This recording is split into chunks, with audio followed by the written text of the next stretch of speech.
Brian Tessier here with Remax Advanced Realtors. So one of the issues we're having nowadays is what kind of market is it in Pittsburgh area? I'm not going to run off a bunch of stats. I've been representing a ton of buyers lately and a ton of sellers, and it is known in 2013 that we are in a, get ready, major sellers market. That's right. In a quick year and a half, 2 years, it has turned around so quickly from a buyer's market to a seller's market. It's unbelievable. Some of us even have whiplash. To give you an indication of how fast homes are selling, some of us, when we list a property, we don't even put a sign in the yard because they're usually sold within 24 hours.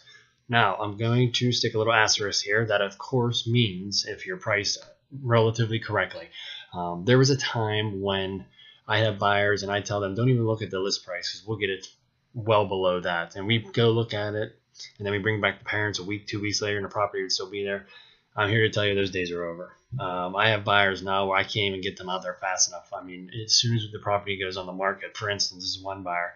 I was in the market one day. I made the appointment. There are 5 offers in writing and another 2 coming in. So this is more towards the inner city of Pittsburgh is what I'm finding, especially the Lawrenceville area is really hot right now, but it's also out in the suburbs as well.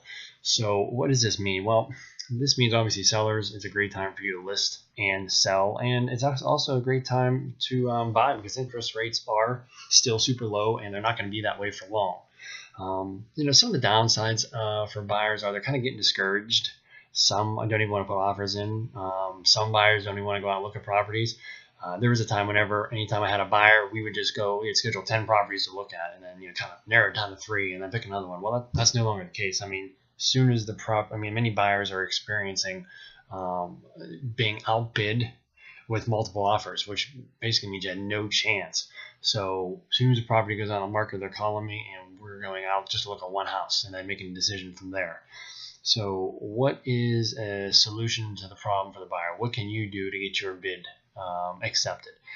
One of the things I'm going to recommend is you're going to want to look at a price range other than the obvious option, which is to raise your price point. You're going to want to look at a price range maybe a little bit lower. For instance, if I had buyers that were looking at $200,000, we would look at houses up to $220,000 because we know the prices would come down over time, but that's no longer the case. I now recommend you looking at properties $10,000 to $20,000 under your top number. So you're going to want to start looking at 180 to 80 properties because they're going to get bid up to the 185, 190 number and increasing from there. So from now on, when you look at a list price of a house, you might want to get comfortable with the fact that you're going to be paying that and maybe a little bit more.